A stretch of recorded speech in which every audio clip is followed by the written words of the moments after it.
Hello friends, welcome to the employment master. तो युवाओं के लिए एक बहुत बड़ी खुशखबरी आई है।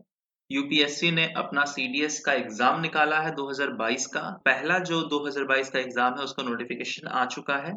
जो डेट है फॉर्म स्टार्ट होने का वो 22/12/2021 है।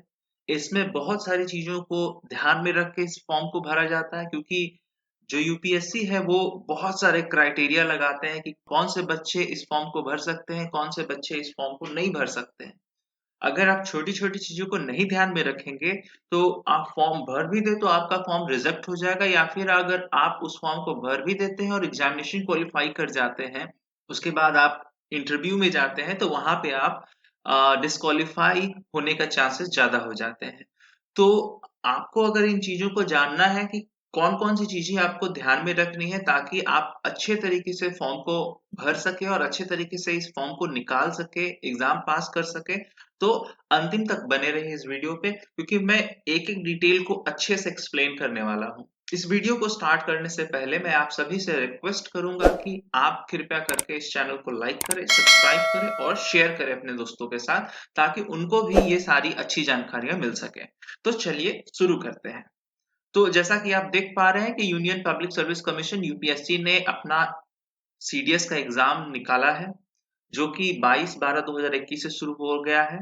आप इस फॉर्म को upsc.gov.in से भर सकते हैं। इस बार इस फॉर्म में इंक्लूड किया गया है एसएससी वुमेन्स को नॉन टेक्निकल कोर्स के लिए। तो चलिए सब चीजों को जानते हैं। तो आप कैसे अप्लाई कर सकते हैं? तो candidates are required to apply online by using website upsconline.nic.in। इसका जो ब्रीफ इंस्ट्रक्शन है for filling up the form वो अपेंडिक्स 2A में दिया गया है। मैं इस नोटिफिकेशन को अपने YouTube लिंक में दे दूंगा। आप कृपया करके वहां पे जाएं, इसे चेक करें, क्योंकि इस फॉर्म में, इस नोटिफिकेशन में बहुत सारी ऐसी चीजें हैं जिनको आपको ध्यान में रखनी है। ये जो नोटिफिकेशन है वो काफी लंबा है, 71 पेजेस का है, तो सारी डिटेल्स को एक एक करके डील करना काफी टफ हो जाएगा। तो मैं सिर्फ और सिर्फ उन चीजों के बारे में बात करूंगा जो आपके लिए काफी ज्यादा इंपॉर्टेंट है। Last date for submission and withdrawal of application. जो लास्ट डेट है इस फॉर्म का सबमिशन का वो है 11 जनवरी 2022, 6 बजे तक ये फॉर्म भरे जाएंगे।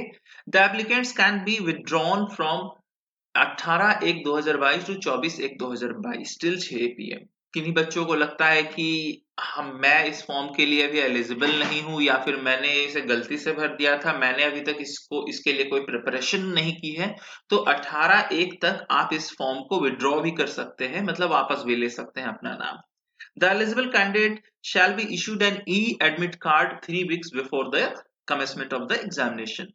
3 वीक पहले आपको ई एडमिट कार्ड दिया जाएगा वेबसाइट पे। आप वहां से उन चीजों को डाउनलोड कर सकते हैं। तो यहाँ पे ध्यान में रखिएगा कि जब भी आप किसी एग्जाम में बैठते हैं, खासकर ऑब्जेक्टिव टाइप के एग्जाम में, तो वहां पे पेनल्टी भरना पड़ता है जब आप गलत आंसर देते हैं। यहाँ पर से पेनल्टी भरने की बात की गई है कि जब आप ऑब्जेक्टिव क्वेश्चंस को गलत करेंगे तो 1 मार्क्स या जो भी उसका क्राइटेरिया है उस तरीके से आपको मार्क्स डिडक्शन का सामना करना पड़ेगा। यहाँ पे लिखा गया है कि both for writing and marking answer in OMR sheet candidate must use black ball pen only. तो यहाँ पे मैं आपको क्लियर कर दूं कि ये जो एग्जाम है वो सिर्फ और सिर्फ ऑफलाइन मोड में होने वाला है। तो कैंडिडेट से रिक्वेस्ट करता हूं कि आप जब एग्जाम देने जाएं तो ब्लैक बॉल पेन लेकर के जाएं, क्योंकि इसी को अलाउ किया गया है यूपीएससी के द्वारा कि आप उस ओएमआर सीट को भर सकते। अगर किसी भी चीज की आपको और जानकारी चाहिए, या फिर फॉर्म भरने में कोई दिक्कत हो रही है, या फिर किसी भी तरीके का पेमेंट इशू रुक गया है, या फिर आपने पेमेंट किया है अभी तक पेमेंट प्रोसेस नहीं हुआ है, तो आप इस टेलीफोन नंबर पे कांटेक्ट कर सकते हैं। ये आपको बहुत अच्छे तरीके से गाइड करेंगे कि क्या आपको अब करना चाहिए। यहाँ पे लिखा गया कि किन किन चीजों पे आपका वैकेंसी है और किन किन जगहों पे आपको जॉब मिलेगा। Indian military academy Dehradun 100 vacancy है यहाँ पे। Indian naval academy course 22 vacancy है आपके पास यहाँ पे। एयरफोर्स एकेडमी हैदराबाद 32 वैकेंसी आपके पास में। Officers training academy Chennai 170 vacancy है यहाँ पे। ऑफिसर्स ट्रेनिंग एकेडमी चेन्नई यहाँ पे 17 वैकेंसी है। कुल मिलाकर के आपके पास में 341 वैकेंसी है। यहाँ पे एक और नोट दिया गया है कि a candidate is required to specify clearly in respective column online application the services for which he she wishes to be considered in order of her preference. यहाँ पे साफ बात बता दिया गया है कि जो भी व्यक्ति इस फॉर्म को भर रहे हैं वो सबसे पहले ये क्लेरिफाई करें अपने फॉर्म में कि वो किस पोस्ट के लिए भर रहे हैं, क्योंकि वही चीजों को देख करके आगे आपको नौकरी दी जाएगी। यहाँ पे लिखा गया है कि since women candidates are eligible for OTA only, they should give OTA as their first and only preference. Women's को जो इंक्लूड किया गया है उनके लिए सिर्फ और सिर्फ ओटीए ही रखा गया है कि आप सिर्फ और सिर्फ ओटीए में ही जॉब पा सकते हैं। तो रिक्वेस्ट किया गया है वुमेन से कि आप जब फॉर्म भरें तो वहां पे जो आपका प्रेफरेंस रहेगा वो ओटीए ही रहेगा। If a male candidate is competing for short service commissions army only, he should indicate OTA as the one and only choice। अगर जो कैंडिडेट्स हैं जो कि चाह रहे हैं कि मैं शॉर्ट सर्विस कमीशन में जाऊं, जैसे आर्मी ये सब में जाऊं ताकि मैं पहले रिटायर कर जाऊं, या फिर उस तरीके का कुछ सोच रखे हैं, तो उनसे रिक्वेस्ट किया गया है कि सिर्फ और सिर्फ ओटीए वो चॉइस दे वहां पे फॉर्म भरने के टाइम। यहाँ पे सेंटर ऑफ एग्जामिनेशन भी बताया गया है कि कहाँ-कहाँ ये एग्जामिनेशन हेल्ड किया जाएगा। अगरतला, गाजियाबाद, पणजी, आगरा, गोरखपुर, पटना, अजमेर, गुड़गांव, पोर्ट ब्लेयर, अहमदाबाद, ग्वालियर, प्रयागराज, ऐसे बहुत सारे जगह हैं। आपको जहां पर भी सही लगता है कि आप वहां पे पहुंच सकते हैं, आपके सिटी से नजदीक है, तो आप वहां पे फॉर्म एग्जामिनेशन सेंटर डाल सकते हैं। Candidates admit to the examination hall will be informed of the timetable and place of the examination. Candidates should note that no request for change of center will be granted। ये एकदम से ध्यान में रखिए कि अगर आपने एक बार एग्जामिनेशन सेंटर सेलेक्ट कर लिया है और फॉर्म को सबमिट कर दिया है तो कोई चांसेस नहीं है कि आप उसको आगे चल के चेंज करवा सकें। तो जब आप एग्जामिनेशन सेंटर भर रहे हैं तो एक चीज ध्यान में रखिएगा कि वो आप सोच समझ के भरें। एलिजिबिलिटी क्या है इस फॉर्म को भरने के लिए? नेशनलिटी जो होनी चाहिए, a candidate must be unmarried and must either be a citizen of India or a subject of Nepal or a person of Indian origin who has migrated from Pakistan, Burma, Sri Lanka and East African countries of Kenya, Uganda, the United Republic of Tanzania, Zambia, Malawi, Zaire and Ethiopia or Vietnam with the intention of permanently settling in India। इतने सारे criteria है, मतलब जो व्यक्ति India के हैं उसके अलावा सिटीजन ऑफ जो नेपाल है या फिर जो माइग्रेट लोग किए थे पाकिस्तान और बर्मा और श्रीलंका इन जैसे देशों में और वो चाह रहे हैं कि हम परमानेंटली इंडिया में सेटल हो जाए, उनके लिए ये फॉर्म आया है। एक चीज मैं आपको क्लियर कर दूं कि यहाँ पे अनमैरिड का बहुत बड़ा रीजन है जो कि मैं इस फॉर्म के लास्ट में बताऊंगा। तो आप इस वीडियो में बने रहिए क्योंकि ये जो चीजें मैं बताऊंगा वो वीडियो के लास्ट में बताऊंगा। अगर आप इन चीजों को नहीं जानते हैं और आप अगर गलती से फॉर्म भर देते हैं तो आपका सिलेक्शन भी हो जाएगा तो पर भी आपको रिजेक्ट कर दिया जाएगा। यहाँ age limit, sex and marital status के बारे में बताया गया है। For IMA, unmarried male candidates born not earlier than 2nd January 1999 and not later than 1st January 2004 are eligible। यहाँ पे बोल दिया गया है कि जो व्यक्ति 2 जनवरी 1999 के बाद और 1 जनवरी 2004 के पहले जन्म लिए वही सिर्फ आईएमए में अप्लाई कर सकते हैं और वो अनमैरिड होने चाहिए। For Indian naval academy, unmarried male candidates born not earlier than 2nd January 1999 and not later than 1st January 2004, same criteria इसके लिए भी है। और यहाँ पे for air force academy 20 to 24 years as on 1st January 2023, यहाँ पे थोड़े से चेंजेस लाए गए हैं कि 20 से लेकर के 24 साल के व्यक्ति इस फॉर्म को डाल सकते हैं और उनका जो डेट कट ऑफ डेट होगा वो 1 जनवरी 2023 होगा, ये ध्यान में रखिएगा। Candidates below 25 years of age must be unmarried, marriage is not permitted during training. देखिए मैंने बोला था जैसे कि आपको ये ध्यान में रखना है कि जो भी कैंडिडेट्स 25 साल के नीचे हैं उनको अनमैरिड होना जरूरी है।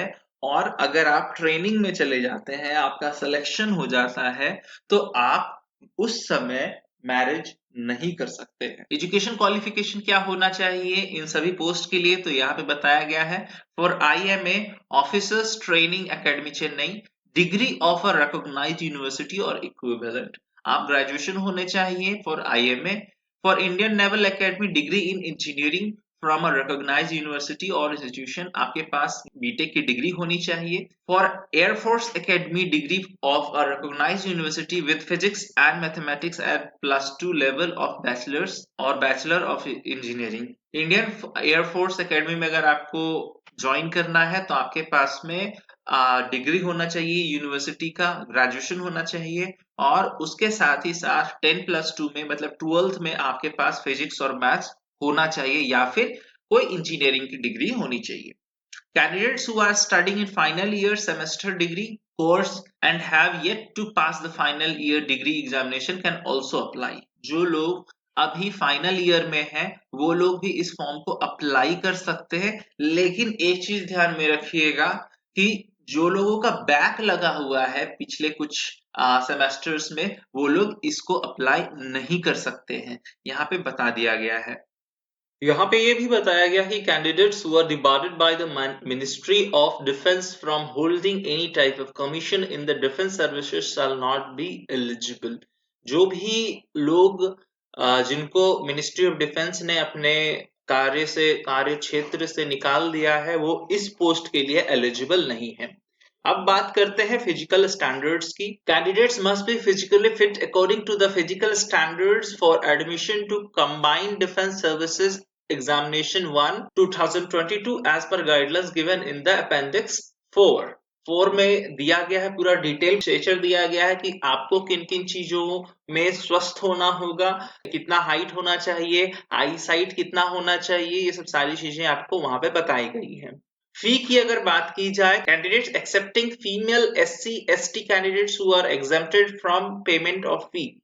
जो भी SC ST और फीमेल कैंडिडेट्स हैं उनको कोई भी शुल्क नहीं देना है इस फॉर्म को भरने के लिए, और जो OBC और जनरल के लोग हैं उनको 200 रुपए का फी देना होगा। आप दो तरीके से इस फी को भर सकते हैं।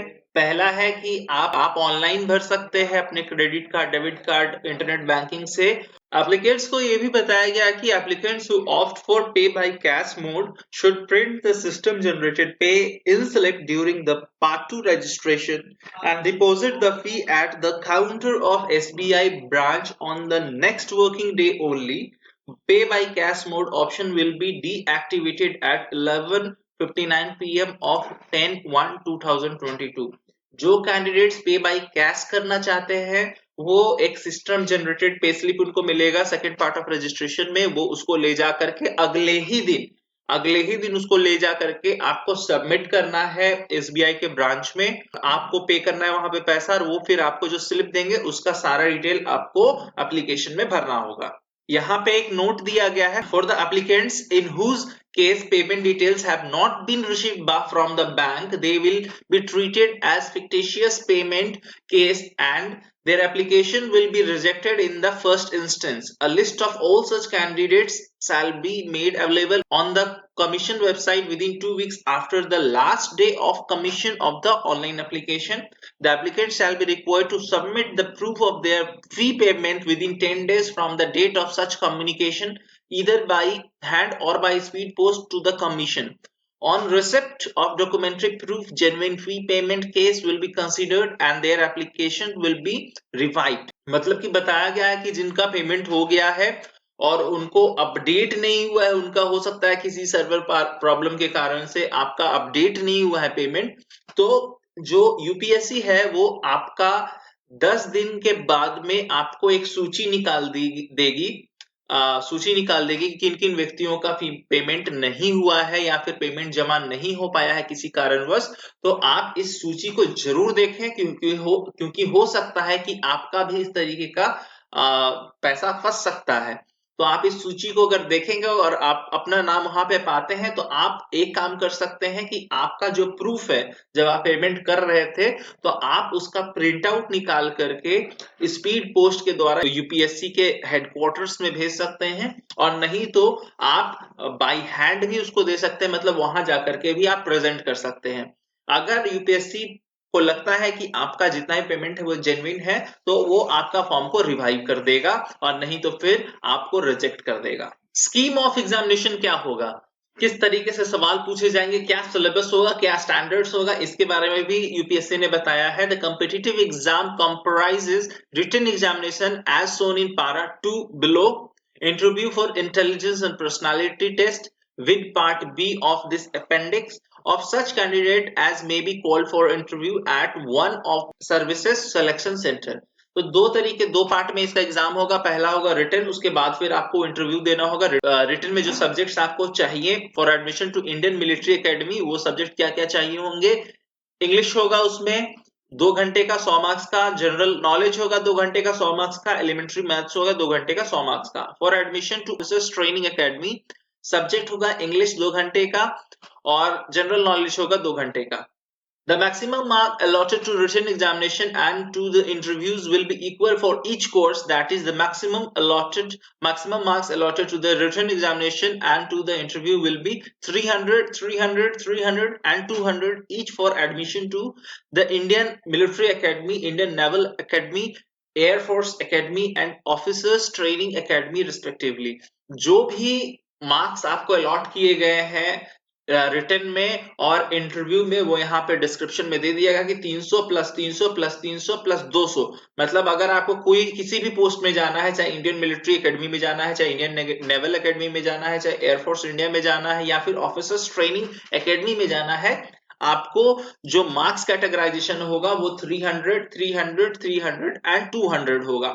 The paper in all the subject will consist of objective type questions only।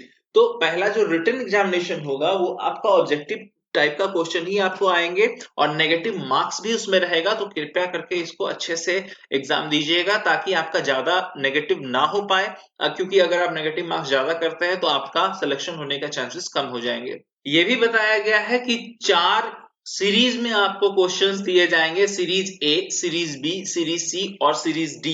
Generally 3 series में किया जाता है, लेकिन यहाँ पे बताया गया कि हो सकता है अगर कैंडिडेट ज्यादा हो गए या फिर किसी तरीके का उनको लगा कि ये चीज करना चाहिए, तो वो 4 सीरीज में आपका क्वेश्चन पेपर को बनाएंगे। यहाँ पे पूरा परफॉर्मा दिया गया है कि कैसा आपका ओएमआर शीट होगा, कहाँ कहाँ पे क्या क्या चीजें भरनी होंगी, जैसे कि centre, subject code, roll number, किस तरीके से आपको सर्किल करना है अपनी चीजों को।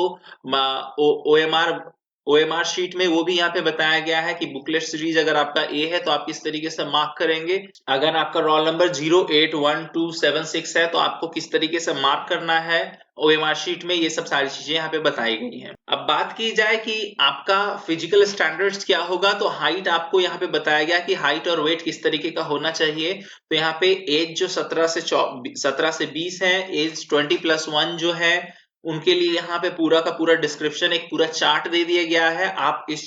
आप इस नोटिफिकेशन को पूरी तरीके से पढ़े, तभी जाकर के आपको अच्छे तरीके से समझ में आएगा कि क्या क्या स्टैंडर्ड्स मापे गए हैं हाइट के लिए और क्या क्या स्टैंडर्ड्स मापे गए हैं आपके आई के लिए। आई किस तरीके का होना चाहिए, मायोपिया अगर है तो किस तरीके का होना चाहिए, कितने स्टैंडर्ड्स होने चाहिए, हाइपर मायोपिया है तो क्या स्टैंडर्ड्स होने चाहिए। तो आप कृपया जाकर के इस नोटिफिकेशन को अच्छे से पढ़े ताकि सारी चीजें आपको क्लियर हो जाए।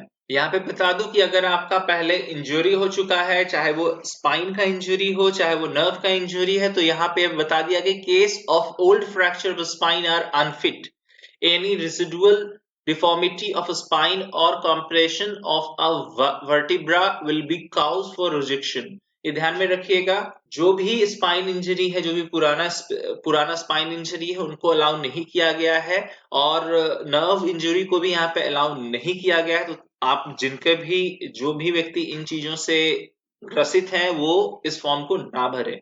ऐसा ही एम्प्लॉयमेंट वीडियो के लिए आप बने रहें हमारे चैनल के साथ में, और इस चैनल को लाइक करें, सब्सक्राइब करें और शेयर करें अपने दोस्तों के साथ में। Thank you.